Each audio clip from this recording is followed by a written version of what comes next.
விவேகானந்தர் சொன்னார், எஜுகேஷன்னா என்னன்னு சொன்னார். எஜுகேஷன்னா புதுசா ஏதோ நம்மளுக்கு சொல்லி தர்றது இல்லையா, நம்மளுக்கு ஏற்கனவே தெரிஞ்சதை ஞாபகப்படுத்துறதா. ஒரு குழந்தை ஸ்கூலுக்கு போறது அப்படின்னா அதுக்கு ஒன்னும் தெரியாம போகல, பிரம்ம ஞானத்தோட பிறக்கிறது குழந்தை. அந்த குழந்தைக்கு அத்தனையும் தெரியும், நம்ம எல்லாரும் அந்த குழந்தைகள் தான். ஆனா அந்த மாயை கண்ணை மறைக்கிறது. பார்த்தா வாழ்க்கை தான் உண்மை, நம்ம இப்ப வாழறது தான் உண்மை, இந்த உடல்ல ஓடுற உயிர் தான் உண்மை, நம்ம சாப்பாடுற உணவு தான் உண்மை, போட்டுக்கிற வஸ்திரம் தான் உண்மை, பாக்குற ஜனங்கள் தான் உண்மை.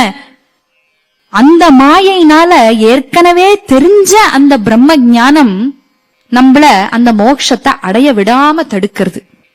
நம்ம சொந்தம் கொண்டாடுறோம்னு சொன்னேனே, ஒரு 2000 வருஷத்துக்கு முன்னாடி இந்த வேர்ல்டு மேப்பை பார்த்தா லேண்ட் ஃபார்மே வேற மாதிரி இருக்கும்.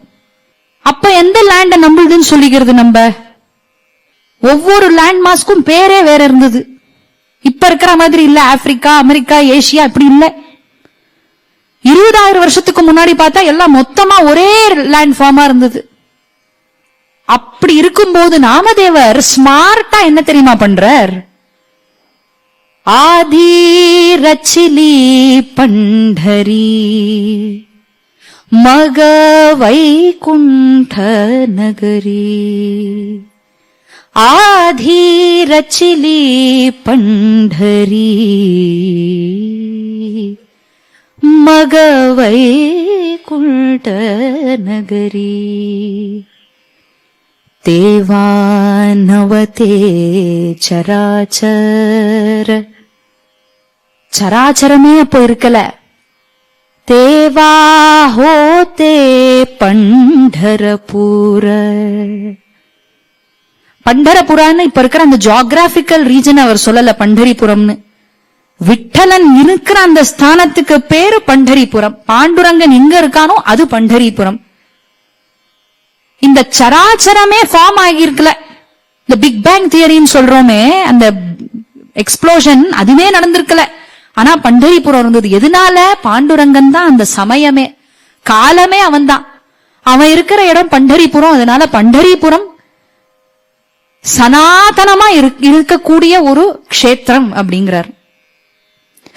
ஆதி ரச்சிலி பண்டரி, ஃபர்ஸ்ட் கிரியேட்டட் ஸ்பேஸ் அதுதான். ஏன்னா அந்த ஆதிசக்தியிலேருந்து இவன் 3 பேர் பிரிஞ்சு வந்தா இல்லையா, நம்மளுடைய திரிமூர்த்திகள். அதுல ஒருத்தனா வந்துட்டான் நாராயணன். நாராயணன் வந்த அந்த க்ஷணமே பண்டரிபுரம் அங்க உருவாயிடுச்சு. அதனால ஆதி ரச்சிலி பண்டரி மக வைகுண்ட நகரி. பண்டரியும் அந்த வைகுண்டமும் வேற வேற இல்ல. எங்க நாராயணன் இருக்கானோ அது பண்டரிபுரம், எங்க நாராயணன் இருக்கானோ அது ஸ்ரீரங்கம், எங்க நாராயணன் இருக்கானோ அது வைகுண்டம். பூலோக வைகுண்டம் தியாகராஜ சுவாமியும் பாடியிருக்கார் ஸ்ரீரங்கத்தை. நாராயணன் இருக்கிற இடம்லாம் வைகுண்டம். வேதாந்த அத்வைத வேதாந்த படி பார்த்தா நம்ம எல்லாருக்குள்ளேயும் நாராயணன் இருக்கான். அப்ப நம்ம எங்க இருக்கோம்? நம்மளும் வைகுண்டத்துல தானே இருக்கோம். ஏன்னா நம்மளுடைய உண்மையான அட்ரஸ் அதுதான். இப்ப நம்ம கிளைம் பண்ணிக்கிற அட்ரஸ் பின்கோடெல்லாம் போட்டு எழுதுறோம். அதுல எங்க கமா போடுறதுன்னு எல்லாருக்கும் சந்தேகம் வரும். அந்த உண்மையான அட்ரஸ் மறந்துட்டோம், வைகுண்டம் அப்படிங்கிறது. ஏன்னா உள்ளுக்குள்ள இருக்கிற அந்த நாராயணன் வைகுண்டத்துலதான் எப்பவுமே இருக்கான்.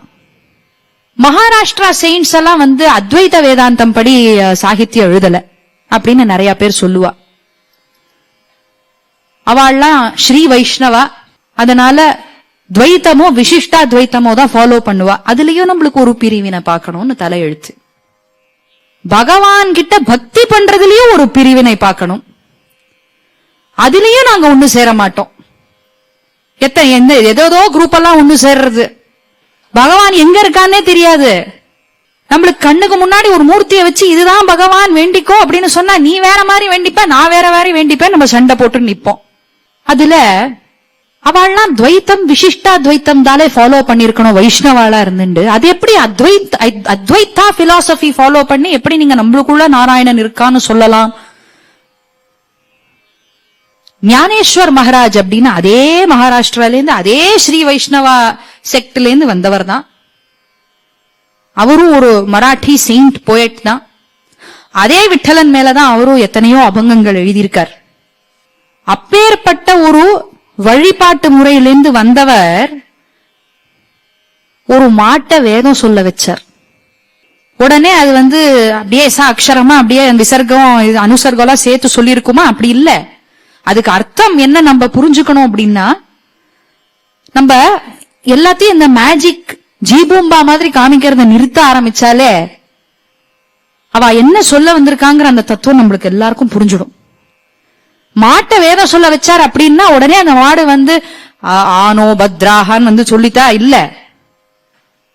அதுக்கு என்ன தத்துவம், அதுக்கு பின்னாடி இருக்கிற என்ன அந்த தத்துவார்த்தம் என்ன அப்படிங்கறத பார்த்தோம்னா, அந்த மாட்டுக்குள்ள இருக்கிற அந்த உசுரும் நம்மளுக்குள்ள இருக்கிற அந்த உசுரும் வேற இல்ல. அதிலேந்து சுரக்கிற பாலை எப்ப நம்மளால குடிக்க முடியுமோ அப்ப அதனுடைய உயிரும் நம்ம உயிரும் வேற வேறன்னு எப்படி சொல்றது? ஒரு எறும்பா இருந்தாலும் சரி, ஒரு மாடா இருந்தாலும் சரி, மரம் செடி கொடியா இருந்தாலும் சரி, மனுஷனா இருந்தாலும் சரி, பறவையா இருந்தாலும் சரி, நீரினமா இருந்தாலும் சரி, எல்லா ஜீவராசிகள் உள்ளேயும் ஓடுற உயிர் ஒண்ணுதான் அப்படிங்கறத சொல்றதுக்காக மாட்ட வேதம் சொல்ல வச்சாருங்கிற ஒரு சிம்பாலிக்கா அவ நம்மளுக்கு எடுத்து சொல்லிருக்கா.